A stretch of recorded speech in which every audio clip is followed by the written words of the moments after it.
একটা লাইক একটা সাবস্ক্রাইব তো করাই যায় না ভিডিওতে। তোমরা কেউ লাইকও করো না, সাবস্ক্রাইবও করো না, কমেন্টসও করো না। কি জানি, আমি মনে হয় আলতু ফালতু ভিডিও বানাই এই জন্যই। যাই হোক, যদি ভালো লাগে তাহলে করে দিও। আর হচ্ছে এই যে প্রথমেই আমি উনুনটাকে ভালো করে ধরিয়ে নিয়েছি, কারণ এই চাটুটা আমার রুটি ভাজার চাটুটা একটু ছোট উনুনের তুলনায়। তো সেই জন্য আমি এটাকে আগে উনুনটাকে ভালো করে ধরিয়ে নিয়ে তারপরে চাটুটা বসিয়েছি। আর চাটুতে একটু তেল দিয়ে দিয়েছি আর একটা ডাটা দিয়ে সেই তেলটাকে ভালো করে আমি ছড়িয়ে দিয়েছি। তো এটাতে তো আগে কোনো দিনও তেল ফেল দেওয়া হয়নি, এই জন্য তেলটা পুরোই টেনে গেছে। তো এই যাই হোক, এইবার এটাকে দেখো চালের গুঁড়োর আমি রুটি বানাচ্ছি। চালের গুঁড়োটা ভালো করে সুন্দর করে ভিজিয়ে রেখেছিলাম আতপ চাল, তারপরে বেটে আমি এটাকে পেস্ট বা ব্যাটার বানিয়ে নিয়েছি। এটা ভালো করে একটু মিশিয়ে নিই, আর চাটুটাও একটু গরম হোক সেই অপেক্ষায় রয়েছে। ভালো মতন গরম হয়ে গেছে। এইবারে আমি এই ব্যাটারটা এক হাতা দিয়ে দিলাম। এক হাঁড়ি আমি চালের গুঁড়ো বানিয়েছি, আজকে অনেক রুটি বানাবো সেই আশায়। তো রুটিটা দিয়ে আজকে মাংস আছে ঘরে, সেই মাংস দিয়ে রুটি দিয়ে খাবো, চালের গুঁড়ো রুটি। কিন্তু এটা কি হলো দেখো, রুটি তো ফেটে চারিদিকে কি অবস্থা। ভাবলাম কত সুন্দর গোল গোল রুটি হবে, কিন্তু কোথায় কি। তারপরে তো চারিদিকে ধোয়ার অন্য হয়ে গেছে। তো পিঠে বা রুটি যাই বলো, সেটাকে আমি আস্তে আস্তে তুলে নিলাম। আর এত বড় রুটি কে বা খাবে, সেই তো ছিঁড়ে অর্ধেক অর্ধেক করেই খাবে।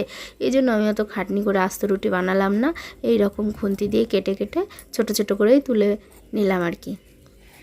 তো পরে আমি আবার আরও একটা রুটি এরকম করে বানানোর চেষ্টা করেছিলাম, সেটাও এরকম ফেটে ফুটে একাকার হয়ে গেল।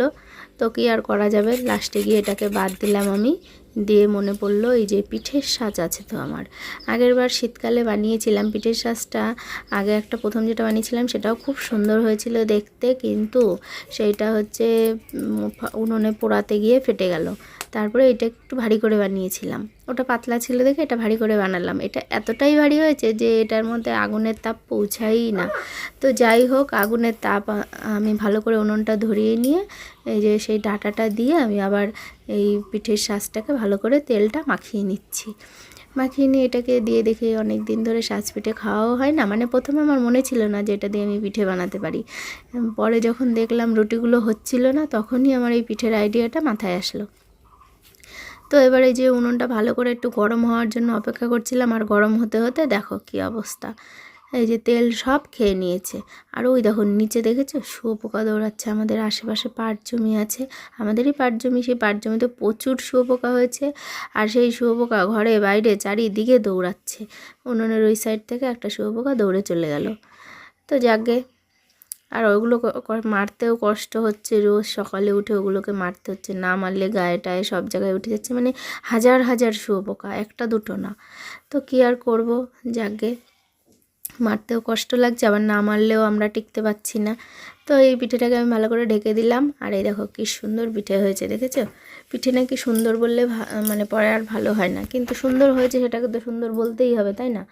তো এই যে সুন্দর সুন্দর পিঠেগুলো আমি তুলে নেব। আর পিঠেগুলো তো ছোটো ছোটো, দেখতে এত কিউট, মানে কি বলবো, সেই লাগে দেখতে। তো এই যে পিঠেগুলো একটু আমি ওই এরকম করে মানে কি বলে এটাকে উল্টে দিচ্ছিলাম, যাতে ওই পাশটাও ভালো মতন হয়ে যায়।